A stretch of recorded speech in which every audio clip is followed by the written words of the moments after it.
Hello and welcome to Last Week in AWS. I'm Corey Quinn. Let's see what AWS monstrosities await us this week. Amazon Bedrock expands support for request-level usage attribution. Until now, if you wanted to know which team was setting your Bedrock bill on fire via Invoke Model, you got to guess. The Converse API had this at launch, Invoke Model gets it 18 months later, and we're supposed to applaud consistency. Your FinOps team's relief is matched only by their exhaustion. We are all so tired. ECS introduces pause and continue controls for service deployments. Pause and resume buttons for deployments arriving in 2026. Truly, the future is now. The 14-day timeout is suspiciously calibrated to length of an average PagerDuty incident bridge call about why nobody approved the pause. Still, this is useful, so I'm afraid I begrudgingly must approve.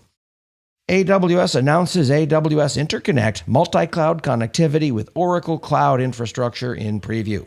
Larry Ellison and Andy Jassy holding hands in a Virginia data center is not how I expected 2026 to go, and yet here we are. The pricing model of port speed, not per gigabyte, is compelling. AWS Organizations now supports higher quotas for service control policies, or SCPs. Now, doubling the SCP limits is nice, but it's nowhere near sufficient for my needs. Now, if I stop talking here, I wonder how long I can string along conversations with the service team before they realize that I'm trying to use SCPs as a database. Aurora MySQL 8.4 is now generally available. That's right, it ditched its bizarre 3.x versioning to match upstream numbers, which is to say, AWS spent years confusing everyone before deciding that the number on the box matches the thing inside the box was actually a reasonable concept. The DBAs maintaining version translation spreadsheets can now retire them.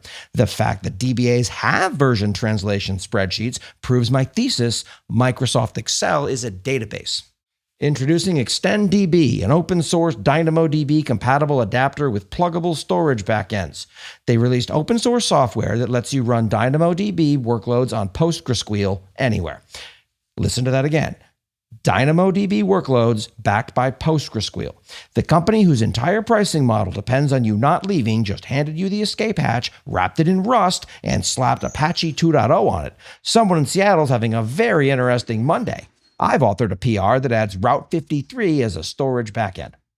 Nine Entertainment's journey, achieving 98% cost savings with Amazon Elasticache serverless for Valkey. A 98% cost savings case study is a realization that the previous bill was 50 times what it needed to be. This goes well beyond we have improved and into what the hell were you people doing before, storing credentials in GitHub? It turns out that compressing JSON before shoving it through a per kilobyte pricing model works wonders. Shocking. Somewhere a Nine Entertainment engineer is wondering why nobody mentioned gzip existed before the bill arrived. Announcing updated retry behavior for the AWS SDKs and tools. 6 years into running AWS SDKs in production, and they're just now standardizing the retry behavior? Jesus! The opt-in's available today with defaults flipping in November later this year, which gives you not long to discover your application secretly dependent on legacy mode's retry until heat death of the universe approach. Ops teams, set your calendars. Announcing CDK mix-ins, composable abstractions for AWS resources. CDK now has mix-ins because L1, L2, and L3 constructs apparently weren't enough construct types to confuse newcomers.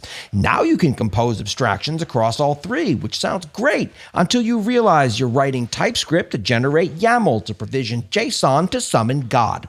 Somewhere a Terraform user is laughing into their coffee. Laugh it up, Chuckles. There's no way you use Terraform regularly, and don't adulterate that coffee with something stronger. And a couple of CVEs. 2026-8838, remote code execution in Amazon Redshift Python driver. That's right, remote code execution via a rogue server in the official Redshift Python driver, so your data warehouse client could become someone else's shell, which is a creative way to expand Redshift's feature set. Patch to 2.1.14 and then go hug whatever security researcher caught this before your incident response team did.